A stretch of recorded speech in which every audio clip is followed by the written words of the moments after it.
We're back for Roundtable Rams, episode number 8. I am once again joined by my co-host, Billie Melissa. We're going to talk all about some Rams football. Unfortunately, unlike the Ravens and the Dolphins, which got a huge amount of updates from GMs and head coaches at the Combine, McVay and Les Snead have not said anything, so we don't really have much from them just yet, but I'm sure they probably will talk at some point at the Combine, in which case they will give updates on a whole mess of things going on with the Rams.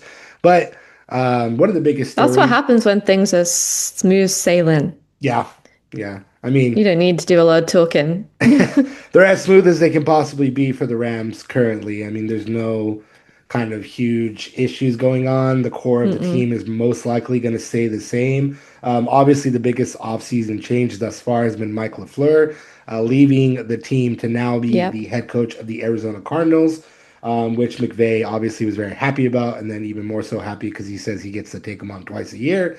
Um, Other than that, I don't think actually, did we talk about Nathan Shieldhouse last time?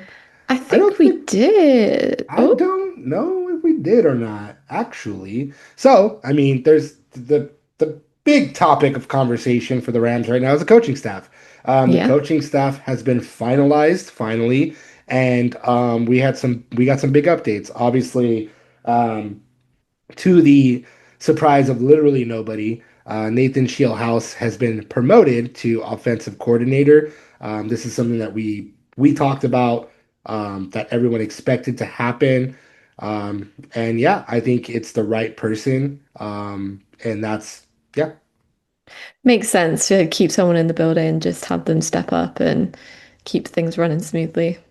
Yeah, and definitely. Actually, I did think we talked about it because you brought up a very good point in that Matthew Stafford not needing any kind of major changes in what presumably would be his final year. So I think we Yeah. did. I think we did talk about it, but it wasn't made official.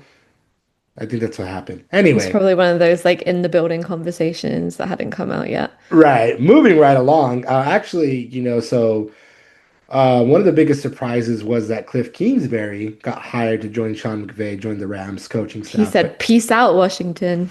yeah, that was honestly one of the strangest kind of parting of ways that Yeah. could have happened because he was there 2024. He was up for head coaching jobs in 2025, I believe it was, but he Yeah. chose to decline those and instead remain with the Washington Commanders. Obviously, 2024, Jaden Daniels, Offensive Player of the Year. They go to the NFC Championship game. They almost punched their ticket to the Super Bowl. And then Hmm. 2025, Jaden Daniels is hurt multiple times and it didn't go that well. Regardless, Kingsbury is still a very well-respected head coach, former head coach, and offensive mind.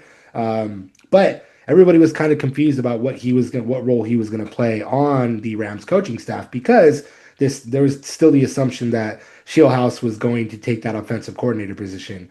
Many did believe that Kingsbury could have been brought over for that reason, but that wasn't the case. He was kind of presumably going to be like a senior offensive role type of deal, which also would have made a lot of sense.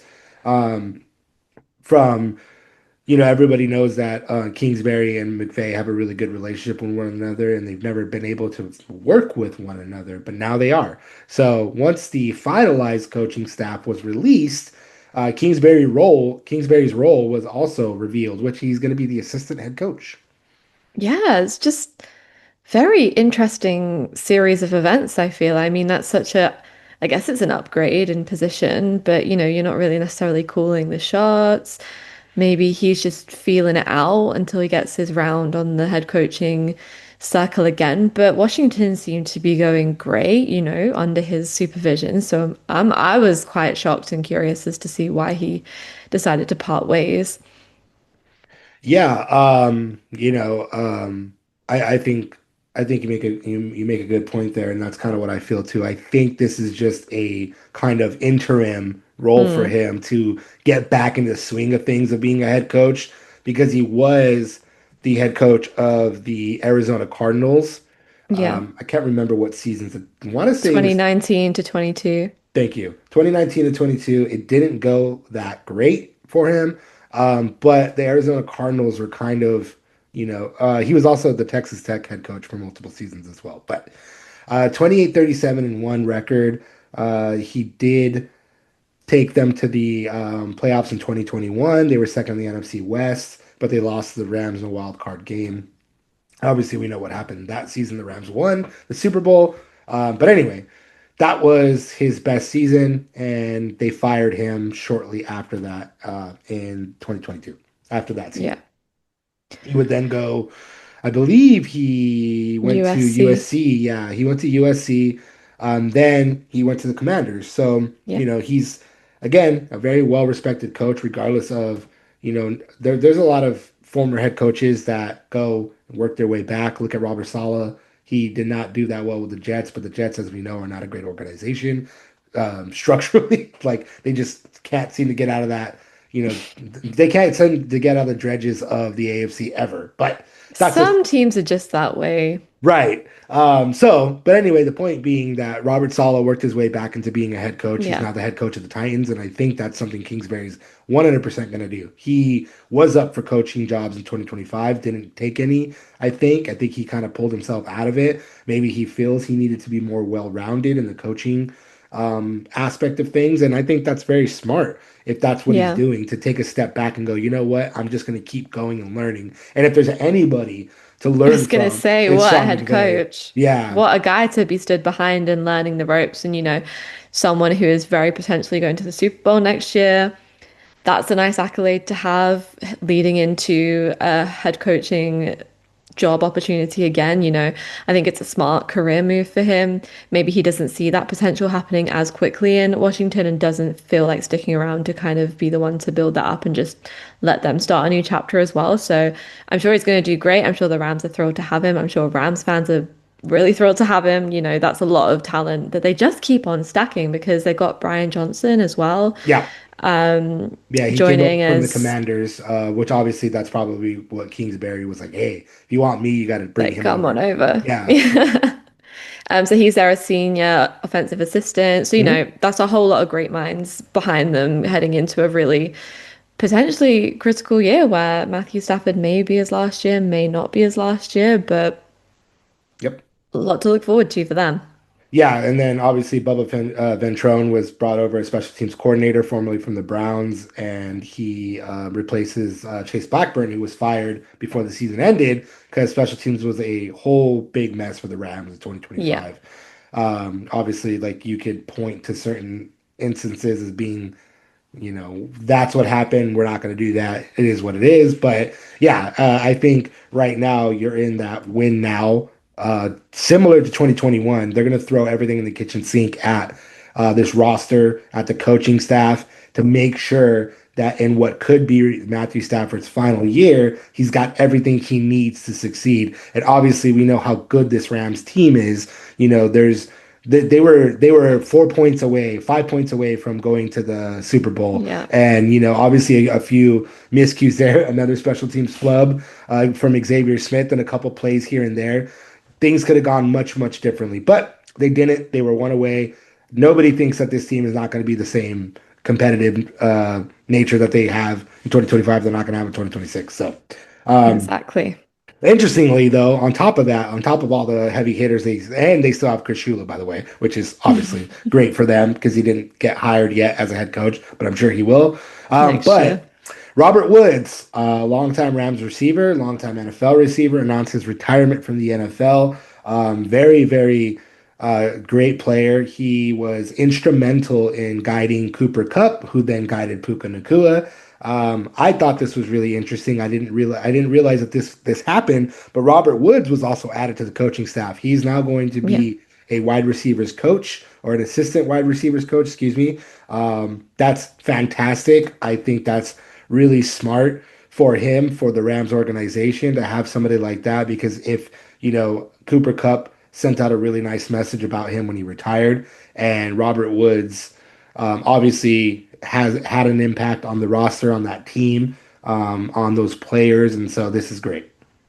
Yeah, and he's still young, he's 33 years old, so he's going to be well connected with that team that is quite young. And I mean, the Rams keep doing this. They keep stacking amazing coaching staff behind everyone, so there's always a guy who can step up when inevitably the head coaching carousel comes around again and they're getting poached left, right, and center. And luckily, they managed to hang on to Chris Shula this year. But it's good to always have and guys who are familiar with the team. He was under McVay. He was there when they won the Super Bowl, I believe. So, Yep. yeah, great decisions. Yeah, I think he actually tore his ACL in that season. Yeah, Yeah, and so he was out for half of it, but regardless, he was still there in the building. helped get them there. Yeah, helped to get them there for sure. And again, he was a big major guiding factor for Cooper Cup. Cooper Cup became Cooper Cup because of Robert Woods' tutelage, and Hmm. then that was passed on to Puka Nacua, who we know is insanely good and a phenom right now, and arguably the best receiver in the NFL. But this coaching staff is put together, it's finalized, and it's there for a reason to help the Rams get back to the Super Bowl, which they can absolutely do. Yeah, Yeah, and they've done that really well this offseason, managing to fill those holes as quickly as they have and as efficiently as they have, and without having to really fill that many people in because they're already familiar with the system is just speaks to, a well-rounded organization that knows what they're doing. definitely. And I just touched on it right now, but we'll go a little bit more in depth. But Puka Nacua, as I said, he's a phenom. Everybody knows what Puka Nacua is. That dude is insanely good. Like his contested catches, everything about him has just been amazing. He got what? He was second in yardage, 1,715 yards, 10 touchdowns, and he had 129 receptions, which led the league. He set the rookie reception record as well. He's only third year in his career. He was hurt 2024, missed 6 games, I believe it was. But he still managed to get 990 yards and 3 touchdowns. Obviously, that was a outlier of a season for him, Mm. but the dude's got 4,000 yards and 19 touchdowns in 3 seasons. He's insanely good. But then that leads to the question of he's now in the final year of his contract, his rookie contract. What do the Rams do with him? They got to keep him Yeah. and spare no expense to keep him in the bill. You can't let a guy like that, someone who is doing most of your heavy lifting in that area, like you just can't let him go. He is crucial to this team. Yeah, they're not going to let him go. That is not Can't. at all going to happen. But the question becomes, should the Rams give him a record-setting contract? So the wide receiver market has been reset and reset and reset like multiple times over the last 5 years. It's been kind of insane to watch. The highest paid receiver right now is Jamar Jamar Chase. Chase. He's got a $161 million contract, 40.25 million per season. Reset the market when Justin Jefferson had reset the market at 35 million per season, 140 million total. And CeeDee Lamb had reset the market at 34 million per Nakua year. next, ready to do that. Yeah, so that's the question. The question becomes, is he that receiver? Do you make him the highest paid receiver in the NFL and give him more than 40.25 million per season? Well, for the best receiver in the league, deserves the best receiver price in the league. I agree. I agree with that. I think you know, this is not taking anything away from Justin Jefferson. And if Justin Jefferson actually had a quarterback that was the level that Matthew Stafford is, who knows what kind of numbers he would be Yeah, putting up? We have to take that into account. But Justin Jefferson is an insane talent, and we've known that, and we've seen him what he can do. That guy's on another level, but so is Puka Nacua. Puka yeah. Nacua, it just seems every single time the Rams need him to show up, he shows up. Every single time there's these crazy contested balls that get thrown up by Stafford, you're like, there's no way he's catching it, and he And catches then it. it's one finger. Yeah, And it's like, yeah, got it, don't worry about it. right. And it's like it's insane. It's insane to watch. Obviously, the Rams need more help wide receiver wise. They need to bring in more people besides Devontae Adams to help out Puka Nacua. But Nacua is just he's just on a different level. I firmly believe that absolutely you should be giving him a massive, massive contract. I don't know that they're gonna make him the highest paid. I'm very curious to see that. Hmm. But Leslie did talk about it. He talked about the contract upcoming, and he said, "quote If you're one of the best at what you do, and obviously he's evolved in one of the best things, it's a pretty simple contract because it's pretty self-explanatory, where you fall in the ecosystem and the hierarchy." End quote. He also said there are also so many variables. There are other players whose contracts are up. Maybe Yeah. there are so many variables that go into that, make it more complex than it would seem on the surface level, similar to a few players that we've had in the past that have been at the level in the ecosystem. You have to begin communication and begin working through it to come up with a win-win solution. I don't know what that win-win solution is for them. Obviously, they're going to have to open the checkbook for sure because Yeah. Puka deserves it. I just don't know how it's going to work with making him the highest paid. Yeah. Do they have that money? Is that possible? Is that something they even have the fees and finances to be able to do? I think they do. I think they have one of the best cap spaces currently, and then obviously they still have to Then do open your purse and you don't have to worry about it. right. So they are one, two, three, four, five, six, seven. They're nine, top 10 right now, 44 Oh, million. then yeah, open that checkbook, get the Yeah. money out, and then you're just delaying it. The longer you leave it, the market rate is just going to keep getting reset. So I just figure it out, get it done, and no one's complaining, everyone's happy. Do they? I don't know. I think that I read that he's projected to be around like 154 What was million. that? Four year deal, something like that. 4 year, Yeah, 154. What is that one? Yeah, 38.5 is what that would be. So he would be getting paid. Um, let's see. like just Yeah. like 2 million less than He Chase. he would be getting paid right under Jamar Chase, but above Justin Jefferson, which I think that would be fair. You know what I Yeah, mean? me Again, too. I'm not saying that he's not better than Justin Jefferson by any stretch of the imagination. They're both incredible receivers, but I just think, yeah, I think it would be good to have Puka Nacua in the top three, top two potentially. I think that would make a lot of sense. Absolutely. Yeah, I got this crazy reflection light thing going on. Sorry, people. It's the sunshine. It's golden hour me right Be now. Sorry. grateful for it. Right. No, I am because it's been so damn cold out Yeah, I here bet. in California. Cold for California, not cold for the rest of the world, but it's I been was gonna raining and say. cold. But It's been warm here. yeah, yeah, that's good. Warm by UK standards, probably the weather you're complaining about. Right. But I actually do want to do a little bit of a segue that's tied to the Puka Nacua contract, and maybe that's what Les Snead is talking about, why it might take a little bit longer than expected. I think one of the major reasons for that is because you have to look at what Matthew Stafford wants. Matthew Yep. Stafford should be in for a pretty sizable contract alteration. I saw one analyst talk about him. If he asked for 60 million, that's what they should give him. I think that's ridiculous. I don't know if that they would do that, but For how many years? one, Nah. one. I think right. I You're think what being he's silly. so okay. Let me go I back. understand he's the MVP. I get it. So But yeah, let's see. Uh, so he's get okay. So I think what he meant to say is he's supposed to get paid 40 million in 2026. I think what he's saying is if he wants 20 million more, you give it to him. And I agree with okay. that. I agree Yeah, with yeah, that yeah. He's your completely. MVP. He's your MVP. He played on a different level in 2025. Like he led the league in passing yards and touchdowns. His passer rating and his touchdowns were the highest of his career. He is an insane talent, as everyone knows. And this is presumably his final year in the NFL. If that Hmm. is the case, and he does say, you know what, I want to go out with an even bigger bang. You guys already owe me With an 40. even bigger bomb Yeah, in my pocket.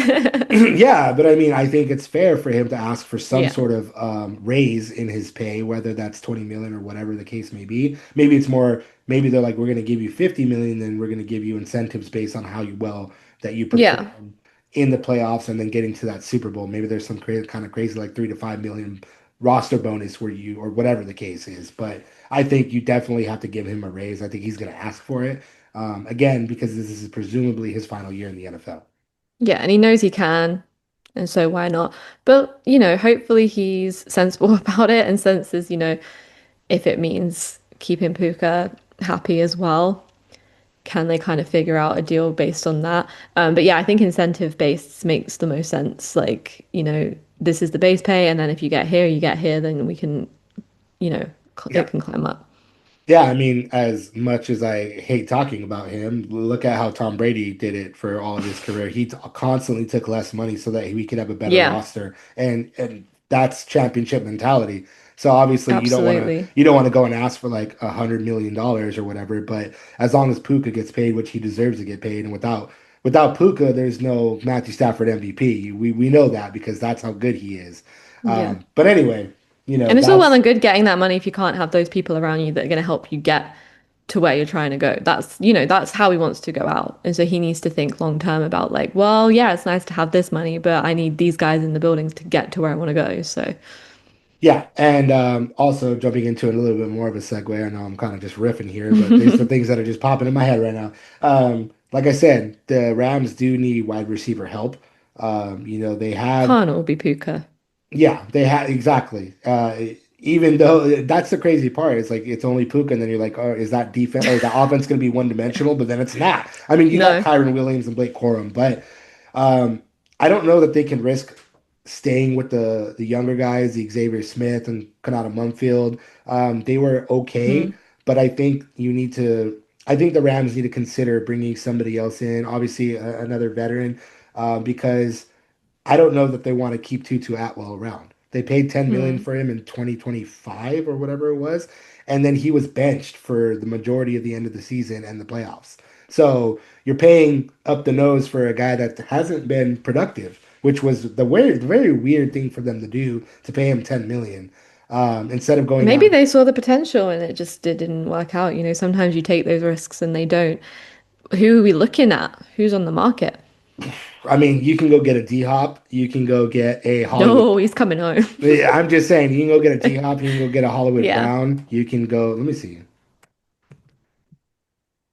There's I think T-Hop would be so good. He was so good on the Ravens this year for the like 10 passes that he got. He got every single one. He did some great passes. I think having Matthew Stafford beside him would be wonderful. yeah, definitely. I mean, you could go Christian Kirk. That's one of the Mm? ones that has been popping up. Debo Samuel would be good. You got yeah, Hollywood Brown. You got Jawan Jennings potentially. Mike Evans and Tyreek Hill. Those are different. I mean, I don't know that they want to go and get another older receiver. Same thing with D Hop. Maybe they do just for one more ride I mean, in the Stafford era. Rashid Shaheed is going to be a free agent. I mean, I'm sure the Seahawks are going to want to keep him, but if you're not, Not the enemy switching. I mean, yeah, there's tons of options there. It just, it really depends what the Rams want to do there. And obviously they've been mocked to pick up Makai Lemon. They've been mocked to pick up a few people there with one of their first round picks. And I Yeah. think they should. I think they absolutely should be considering the wide receiver in the first round. Again, to help out Puka Nacua and help out the offense because Devontae Adams would presumably not be around for much longer either. Yeah, with two first round picks, I think, you make one of those a receiver. But if you do just want to bring in a vet and you really do just want to pay a guy just to get Matthew Stafford to that final, end glory, and then you kind of figure it out again next year and you draft someone, Mhm. then, I think there's lots of options for them. Definitely, definitely. Which leads right into our next point and something that we've been talking about. We're going to continue talking about. So the Rams need outside cornerback help like nobody's business. Obviously, we brought this up. They gave up 276 yards per game on average last season. That's not great. With having to play the Seahawks twice a year, having to play the 49ers twice a year. You Yep. need that to be a focus. There's been so many mocks that have put two cornerbacks on those first round picks, which I wouldn't be. I think that would be silly, but I don't also wouldn't go after Les Snead for doing so because then it's like you got two developmental players. Potentially one's a plug and play, the other one maybe needs a little bit of time, and you shore up that secondary immediately. Yeah. Les Snead has spoken about that. He said that's the position he's attacking this offseason. It's a position that they know they need. There's a bunch of free agents, I think, coming up at the end of this year. They really do have to think about that and they do have to think about long term. Again, same with you. I don't begrudge them if they want to take two cornerbacks in the first round. Do it maybe is not the best use of their time, especially with the space they have to play. Why not get a vet in? It's not going to be a hard sell, come in, potentially win a Super Bowl, retire the next year if you like. Yeah, and I mean they have four cornerbacks that are going to be coming free agents: Roger McCreary, Ahkello Witherspoon, Kobe Durant, and Darion Kendrick. McCreary, Durant, and Kendrick are coming off of their rookie contracts, but they're kind of in a weird place. Roger McCreary played in what? How many games last season? I think it was seven or eight. I believe he was hurt. I could be Yeah, he was wrong. injured. Let me Or see. Kelly Witherspoon was injured. Keller Witherspoon was injured. Thank you. I always confuse Roger McCreary with him. Roger McCreary played in 14, nope, yeah, 14 games. So he did miss a Yeah, few. But, you know, let me look at his stats real quick. he's got an interception, 23 tackles, I think. I like to look at their coverage, their coverages. That's my favorite thing to do because I'm like, okay, were you good? How good were you? Mm. So let's see. Roger McCreary, come on now. My laptop decided to be slow for no reason. So 66.7 completion percentage, 77.1 passer rating. That's actually pretty good, to be honest. That's pretty good. He didn't give up any touchdowns. He gave up 7 yards per possession. It's not bad. It's not No. bad. Could be someone that they keep around. Could be that player that they want to keep around. He's coming off, his fourth season in the NFL. Still, or fifth, yeah, no, fourth, because he was with the Titans before, and then he Hmm. was traded. So relatively young, has a lot of upside. He's been slated to be that kind of hidden gem in the free agency market if the Rams do not bring him back. Honestly, they probably should. I think so. Of the guys they've got in the building at corner, I think him and Durant is probably the two guys you want back most of all. Witherspoon obviously is hard because he was injured last year. He's now 30. Is that really someone you want to keep around when you can draft a cornerback? Probably not. Yeah, definitely not. And yeah, the injury being that age, being 30, it's not looking good for Witherspoon, especially if you want to save some money on the cap. I don't think that's one you bring back. So let's see, he missed majority of the season. He was only in Yeah. 6 games, and then he gave up 62.5 completion percentage and 97.7 passer rating and one touchdown. And And has re-aggravated the injury, I believe. yeah, So not looking good for him. no, I think Keller Witherspoon is probably going to be a move on candidate. I think they're going to Yeah. consider Roger McCreary a little bit more That's a than, young guy in the building that you want to keep around for a few years, trustworthy, kind of got the job done. yeah, definitely. And then looking over to Kobe Durant. So uh, he had 3 interceptions. I believe he also had quite a few in the postseason. I can't remember exactly. Um, Probably.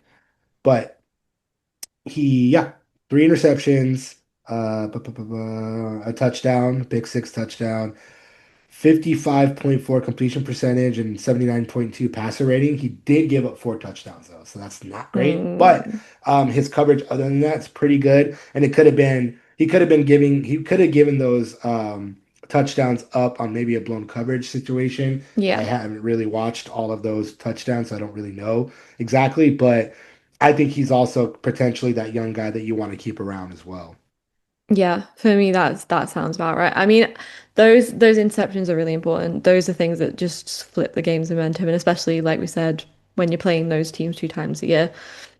So I also kind of forgive him for his four touchdowns as well, because when you are playing those teams 4 times a year, then it's hard. Yeah. Yeah. For Can't Darion, always be perfect. Good teams yeah. are good teams, whether you like it or not. And Kendrick played in five. He came from Seattle, so he played in 15 games. What was his? Let's see, 62 completion percentage. Oh no, that's with the Rams.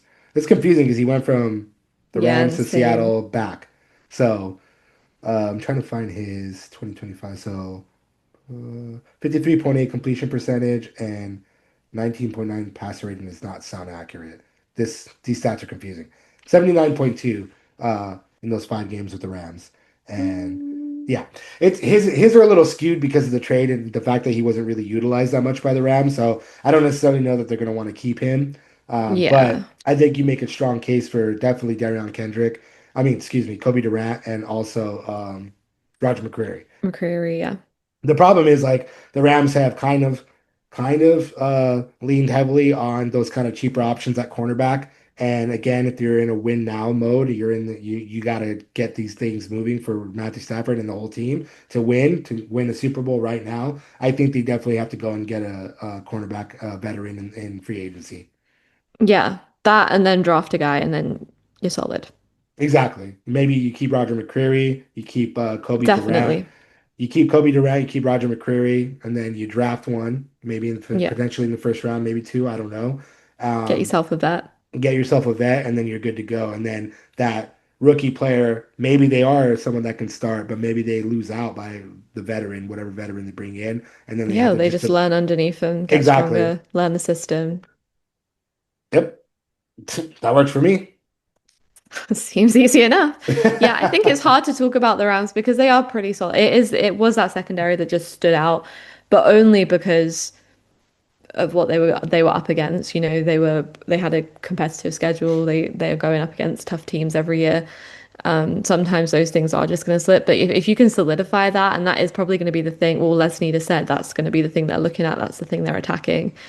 That is just going to be the one thing to be watching this offseason. Definitely. Again, we'll be back to talk all about that. Free agency is starting here very, very soon. March 9th, tampering begins. March 11th is when the league year opens. I fully expect that the Rams are going to bring somebody in, cornerback wise, secondary wise. We'll see. But again, as the Rams did in 2021 when they brought in Jalen Ramsey and Von Miller, they said F them picks. So we'll see what they do with their two first round picks. Maybe they take a big fat swing and get somebody really shut down corner wise in because they need it. Yeah, We'll see. But we we'll will see. be back next week. This has been Roundtable Rams episode number 8. Thank you, Billy, for joining me once again, and we will be back next week.